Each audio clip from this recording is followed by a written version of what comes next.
you were shown that what you believe to be Christmas in your mind is not really what Christmas is in reality? What if I proved to you that Christmas was surreptitiously subjoined to Christianity with the delusive intent to have those that follow Christianity to inadvertently worship Satan? What if it was shown to you that you've been systematically induced into partaking yearly in this satanic ritual called Christmas, and that you are responsible for empowering demon forces and you don't even know it? Sounds crazy, right? I know. But nothing is ever what it really seems to be.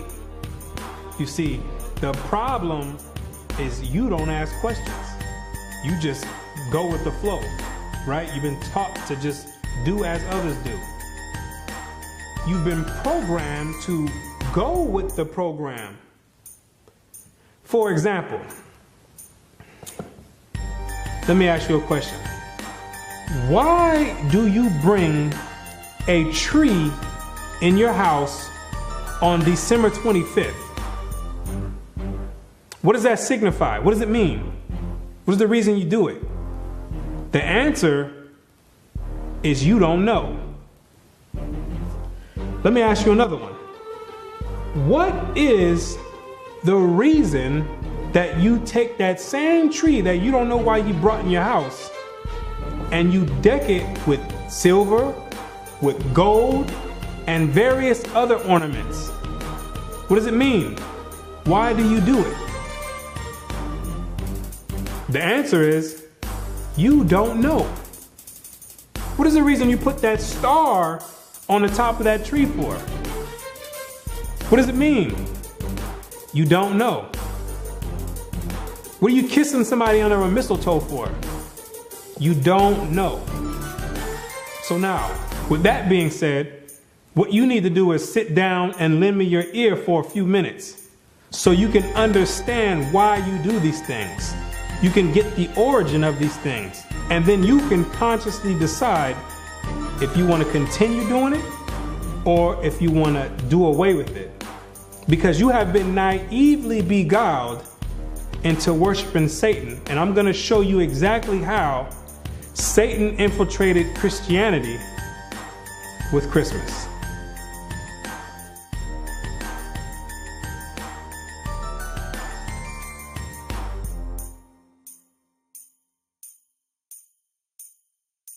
The festivals of Rome are innumerable, but 5 of the most important may be singled out for elucidation, viz. Christmas Day, Lady Day, Easter, the Nativity of St. John, and the Feast of Assumption. Each and all of these can be proved to be Babylonian. And first, as to the festival in honor of the birth of Christ, or Christmas, how comes it that the festival was connected with the 25th of December? There is not a word in the scripture about the precise day of his birth or the time of year when he was born. What is recorded there implies that at what time soever his birth took place, it could not have been on the 25th of December. December 25th stems all the way back to the beginning of civilization in ancient Babylon. During the winter solstice, according to mythology, that's the day when the sun began to regain its dominion and begin to conquer the night. Because during the winter solstice, that's the period when the night is at its longest extent throughout the whole year, and the day shone for the shortest amount of time throughout the whole year. So in a sense, there's this type of mythological battle going on between the sun and night. So what succeeded the winter solstice was a gradual increase of the sun going from its lowest point all the way up until the summer solstice, where it goes into its highest point.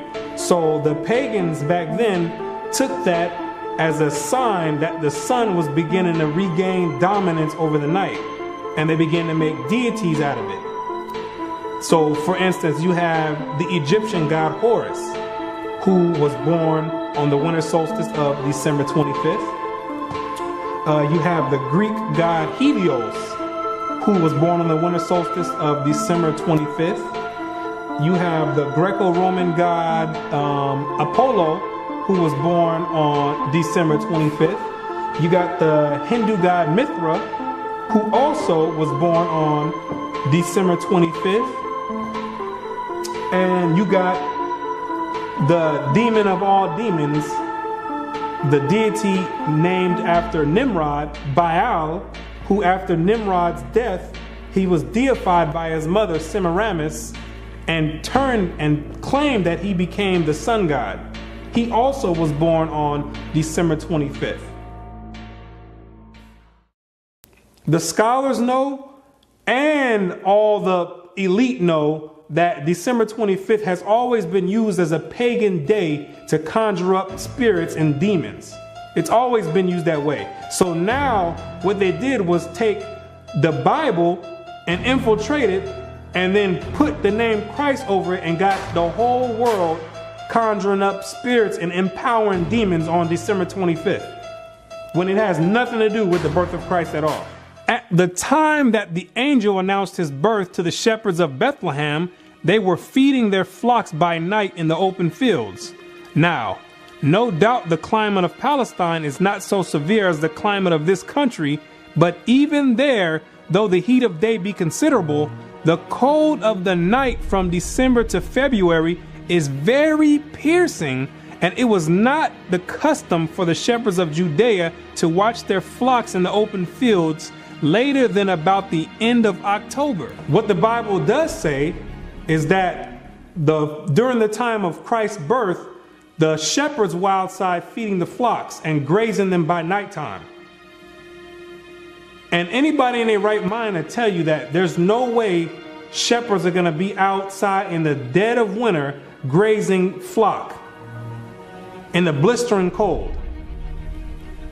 The Bible does not substantiate a winter birth, because there's no way the shepherds would be outside grazing flock in the dead of winter when it's blistering cold. I stay in Florida where they have mild winters, and there's no way, even in the wintertime, I'm going to be outside in the middle of the night grazing the flock. And I have sheep. There's no way I'm going to go out there and be grazing the flock. They're going to have to wait until the morning. At the birth of Christ, every woman and child was to go to be taxed at the city whereto they belonged, whether some had long journeys, but the middle of winter was not fitting for such a business, especially for women with child and children to travel in. Therefore, Christ could not have been born in the depth of winter. And during the time of Christ's birth, Mary and Joseph had to go back to their city to be taxed. The Romans had set up publicans all throughout the land of Israel to have the Israelites come and pay tribute to them.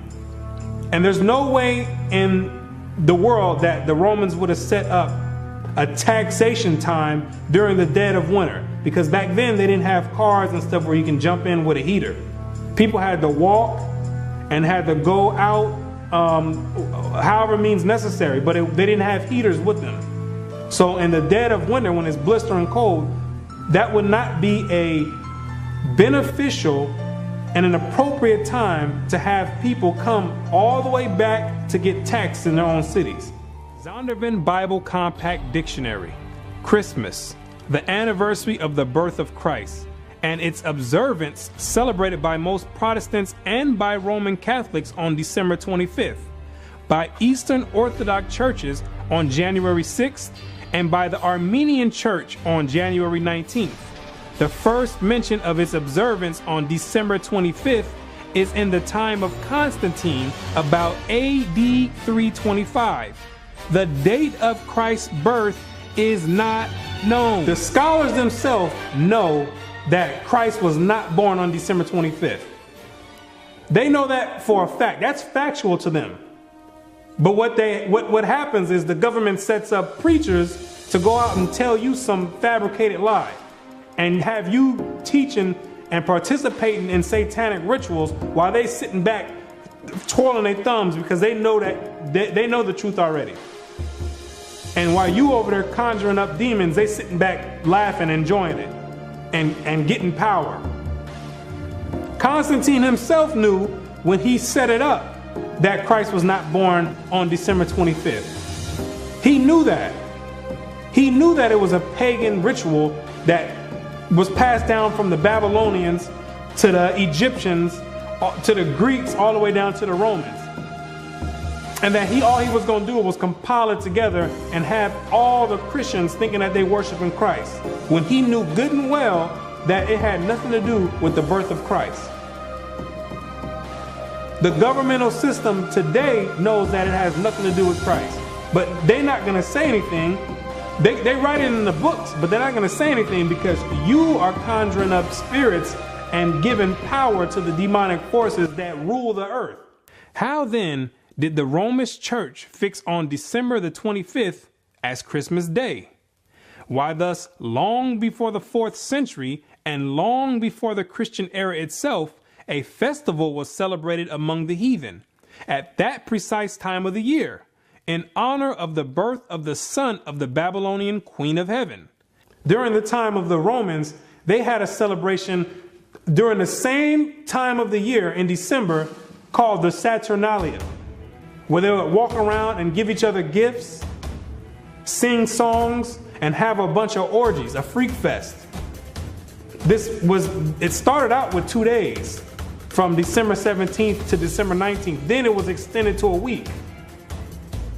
So the Romans of antiquity were already celebrating Christmas before they knew anything about a Christ. The difference is they were celebrating and worshiping the Babylonian god Nimrod, reincarnated as Tammuz. They changed the name to Saturn. It's the same god, deified as the sun god. And they was paying homage and worshiping him at that time, before they had heard anything about a Christ. And if you know anything about history, Rome is the one who branched off and gave everyone their religion. Rome, that's where your Christian church comes from. That's where your Catholicism comes from. The Protestants, the Baptists, all those stem from pagan Rome. And that's where you get your Christmas from. They were celebrating Christmas before they heard anything about a Christ. They was already celebrating Christmas. And it may fairly be presumed that in order to conciliate the heathen and to swell the number of the nominal adherents of Christianity, the same festival was adopted by the Roman Church, giving it only the name of Christ. This tendency on the part of Christians to meet paganism halfway was very early developed. During the time of the Roman Emperor Constantine, Christianity had already been hijacked already. So Constantine had a diabolic plan to gain converts and to have all people come together under Christianity. But a lot of the pagans of Rome didn't want to come under the guidelines of Christianity at that time. So Constantine devised a plan and said, you know what? Don't worry about it. You like that Saturnalia? You don't have to give that up. We're going to incorporate that together with Christianity, and we're going to call it Christmas. So therefore, we can have the best of both worlds. We can have you still worshiping the god of Saturn, but all we'll do is we're going to put the face of Christ over it.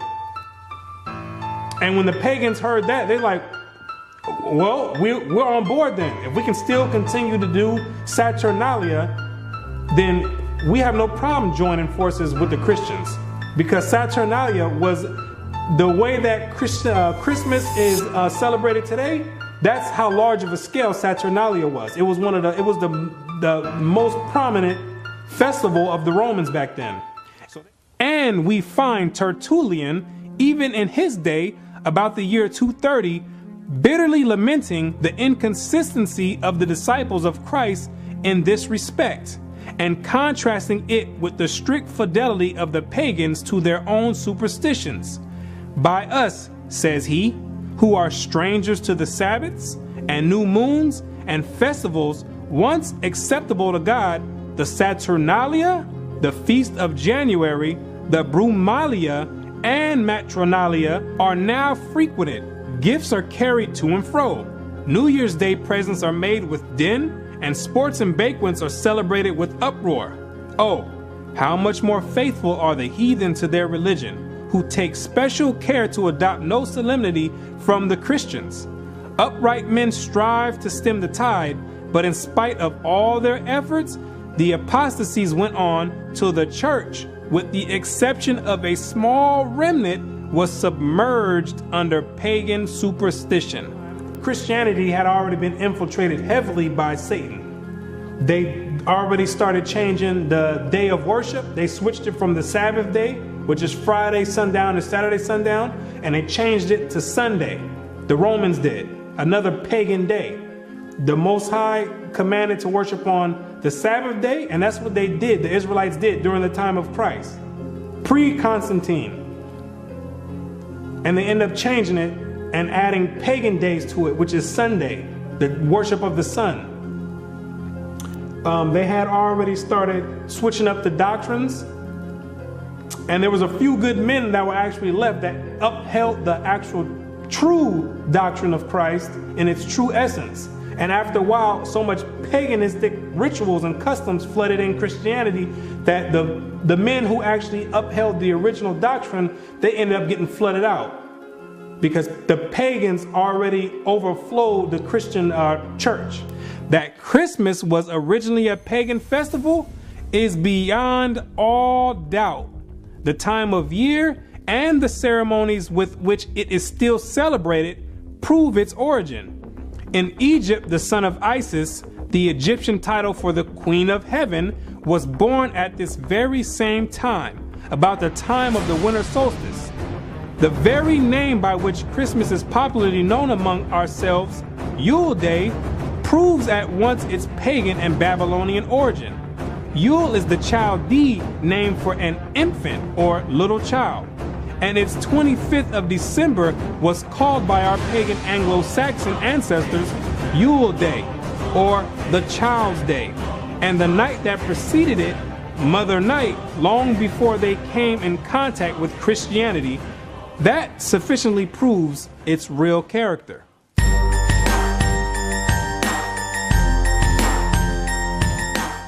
The candles in some parts of England lighted on Christmas Eve and used so long as the festive season lasts were equally lighted by the pagans on the eve of the festival of the Babylonian god, to do honor to him, for it was one of the distinguishing particularities of his worship to have lighted wax candles on his altar. The lighting of the candles, when you and your family all getting together smiling, lighting candles, yes, that means something. It's an ancient Babylonian custom, commemorating and worshiping the birth of Nimrod, Satan himself. See, people think these customs just popped up out of thin air, when they've been around all the way since the beginning of time. And they have overflowed and found their way and crawled their way down into modern day society today. It's the same customs, just being repeated and another name masked over it.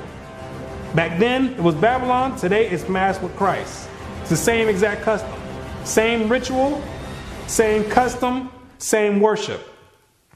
Same exact God.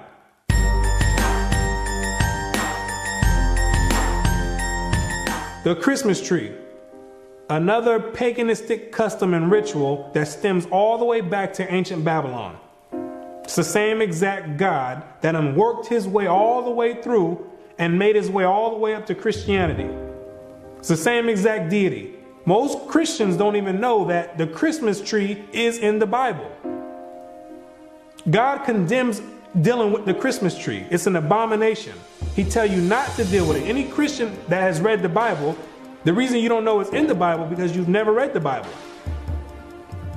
Most Christians never read the Bible. Because if they did, they would know they're not supposed to be dealing with a Christmas tree or any other type of tree, putting ornaments and putting presents underneath it. You would know that it was an ancient custom and a heathenistic custom and a paganistic custom and a satanic worship and Luciferian doctrine. Jeremiah 10 and verse 1. Hear ye the word which the Lord speaketh unto you. O house of Israel. Thus saith the Lord, learn not the way of the heathen, and be not dismayed at the signs of heaven, for the heathen are dismayed at them. For the customs of the people are vain. For one cutteth a tree out of the forest, the work of the hands of the workmen with the axe. They deck it with silver and with gold. They fasten it with nails and with hammers, that it move not. The Christmas tree, now so common among us, was equally common in pagan Rome and pagan Egypt. In Egypt, that tree was the palm tree. In Rome, it was the fir. The palm tree denoting the pagan Messiah as Baal Tamar, the fir referring to him as Baal Berith. The mother of Adonis, the sun god and great mediatorial divinity, was mystically said to have been changed into a tree. So early Rome denoted the palm tree as Baal Tamar and the fir tree as Baal Berith, which, when you understand anything about religious origin, you'll know that these are all the same gods. They stem from the same gods back in ancient Babylon, the worship of Nimrod, reincarnated after he died when he was deified by his mother Semiramis. He became known as Baal, and then became known as Baal-zebub or Beelzebub. And when you read the Bible, that's the highest ranking demon in the demonic forces. Luke 11 verse 15. But some of them said, he casteth out devils through Beelzebub, the chief of the devils. He's the head chief demon of all the legions underneath him.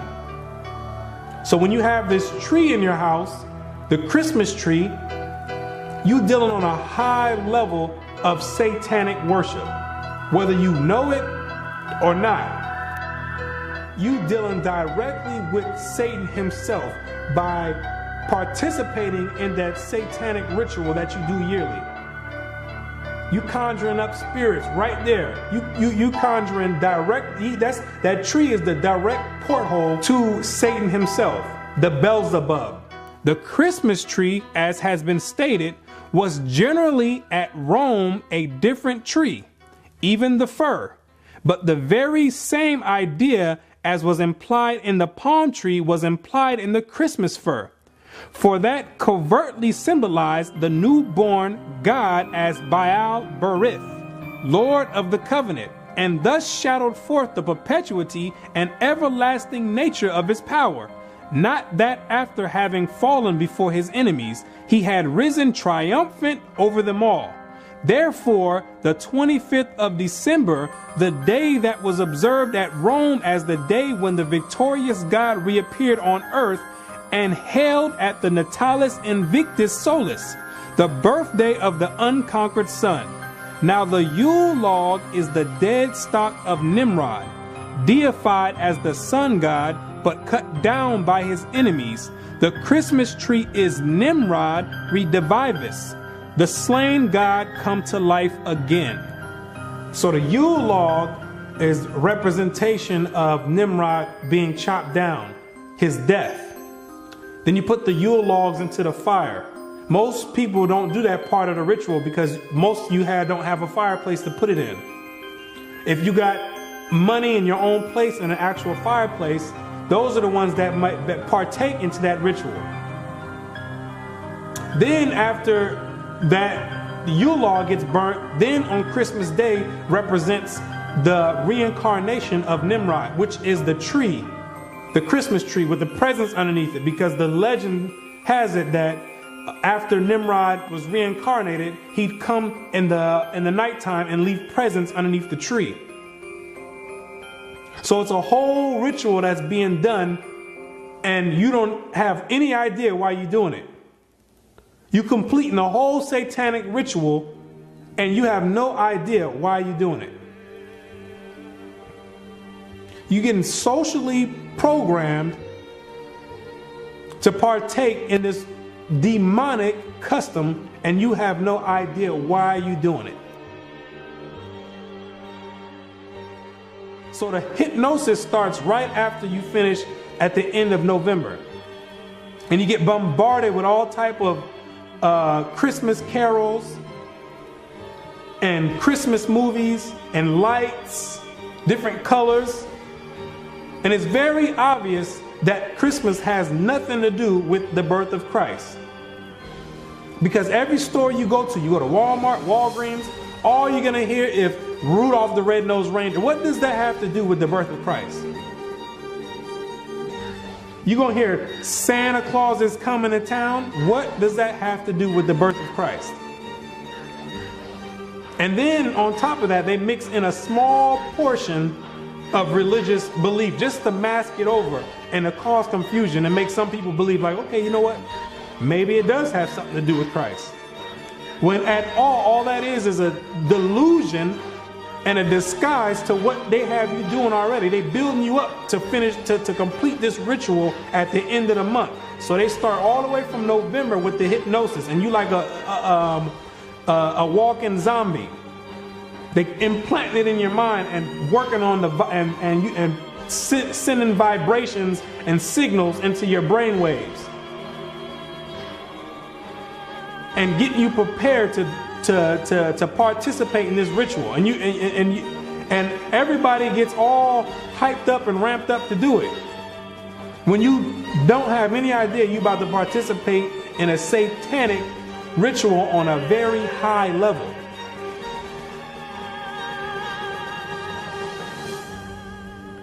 And Christians talking about they're going to put the Christ back in Christmas. How are you going to put the Christ back in Christmas when Christ was never in Christmas? That's another delusion. Have people thinking that they're doing something right. Trying to have people rationalize in their mind for the reason that they're about to go do this ritual.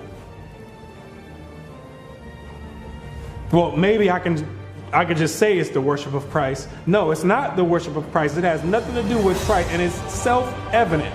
When you look on the TV, you're going to see Santa Claus. You're going to see Rudolph the Red-Nosed Reindeer. You're going to see a snowman. What does any of that have to do with Christ? Like it was mentioned before, Constantine mixed paganism in with Christianity. And eventually paganism overtook the whole doctrine of Christianity.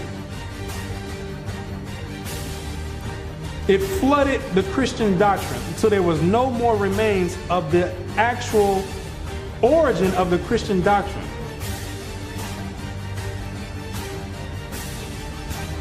That's essentially what happened. And now you left doing satanic worship. That's how clever Satan is. He done slithered his way all the way into Christianity, and nobody would ever take the time to look and say, you know what, let me find you. Everybody looking for Satan somewhere else. Maybe Satan over here. When Satan got his home base and headquarters right in Christianity. He got everybody deceived. Revelations 12 verse 9. And the great dragon was cast out, that old serpent called the devil and Satan, which deceiveth the whole world. When he operating right there in Christianity, no holds barred. He got you celebrating. He got you celebrating Christmas, Thanksgiving, Easter, Valentine's Day, all Babylonian customs, satanic worship, rituals on a high demonic level. Now, and with that said, most people are still going to go and participate in that ritual.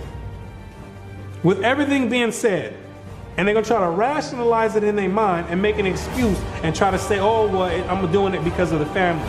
No, you're not doing it. You're doing it is because they've been tampering with the brain waves, and they make it to where you think that you have to do this ceremony, or people going to look at you crazy. They start softening you up with Christmas carols. Everybody start acting funny around the Christmas time. All of a sudden, everybody's in this giving mood and nice and want to give hugs and kisses. Why? Because they socially and they're psychologically programming you to act that way and to give. They preparing you slowly to get ready to partake in this ritual that you will do at the end of the month. December 25th, faithfully, you're gonna go, you're gonna sit down with your whole family and open up presents, and you're gonna be doing it in the name of Satan, disguised as Christmas or the worship and the birth of Christ, when it has nothing to do with that at all. Everybody getting all nice and friendly for the holiday season. What about the rest of the months? Why nobody's friendly then? Because Christmas is on a high demonic level. And the elite know that, and they got you partaking. Like I said, most people are still gonna go do it, and that's fine. If you want to go and celebrate Christmas and worship Satan directly on a high level, I have no problem with that. That's your prerogative. I don't have a problem with it. But the Most High God, He has a problem with it. Because you can live it up all you want, have as much fun, crack open as many gifts as you want, decorate as many trees, put as many stars on the top of the trees, kiss as many people under the mistletoe all you want. You can do that for your whole life. That don't got nothing to do with me. But once you enter into the grave and your spirit goes back to the Most High, you got to stand and face Him yourself. And I can tell you right now, you don't want to face Him and you've been celebrating and worshiping Satan. Hebrews 10 verse 31. It is a fearful thing to fall into the hands of the living God, because you're going to have to answer for it. You're going to have to sit there and answer for it. Every action and every deed that you've done, you're going to have to answer for it. I'm not going to have to answer for it. I got to answer for myself. 2 Corinthians 5 verse 10. For we must all appear before the judgment seat of Christ, that everyone may receive the things done in his body according that he have done, whether it be good or bad. So with that being said, if you're going to continue worshiping and celebrating Christmas, so be it. But to those that have an ear, let them hear. And you'll come out of that. And you won't be a partaker of the loophole in the system. And you'll come out of the matrix. So, with that being said, now you know exactly what the origin of Christmas is and these rituals that you're participating in. And you know exactly how Satan infiltrated Christianity with Christmas.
If you were shown that what you believe to be Christmas in your mind is not really what Christmas is in reality?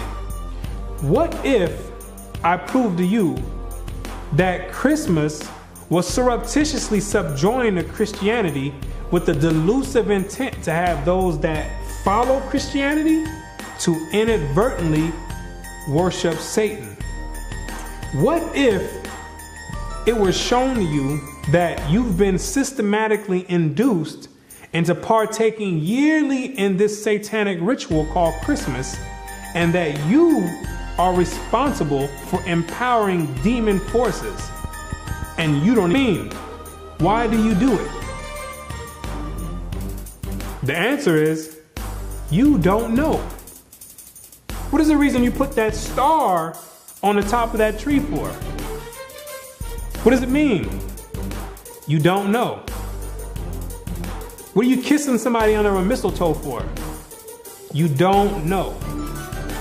So now, with that being said, what you need to do is sit down and lend me your ear for a few minutes so you can understand why you do these things. You can get the origin of these things, and then you can consciously decide if you want to continue doing it or if you want to do away with it. Because you have been naively beguiled into worshiping Satan, and I'm going to show you exactly how Satan infiltrated Christianity with Christmas.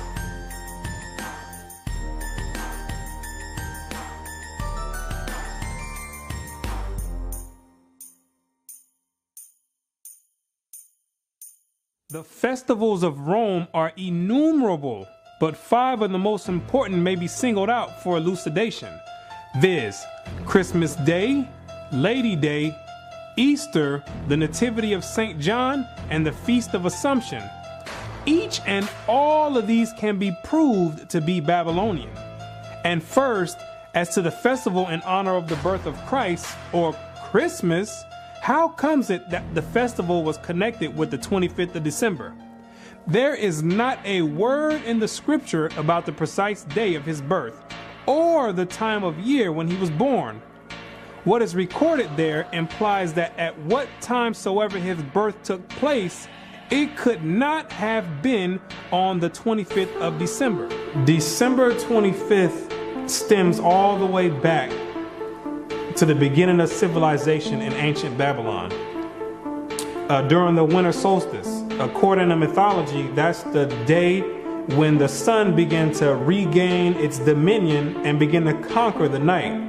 Because during the winter solstice, that's the period when the night is at its longest extent throughout the whole year, and the day shone for the shortest amount of time throughout the whole year. So in a sense, there's this type of mythological battle going on between the sun and night. So what succeeded the winter solstice was a gradual increase of the sun going from its lowest point all the way up until the summer solstice, where it goes into its highest point. So the pagans back then took that as a sign that the sun was beginning to regain dominance over the night, and they began to make deities out of it. So for instance, you have the Egyptian god Horus, who was born on the winter solstice of December 25th. You have the Greek god Helios, who was born on the winter solstice of December 25th. You have the Greco-Roman god Apollo, who was born on December 25th. You got the Hindu god Mithra, who also didn't even know it. Sounds crazy, right? I know.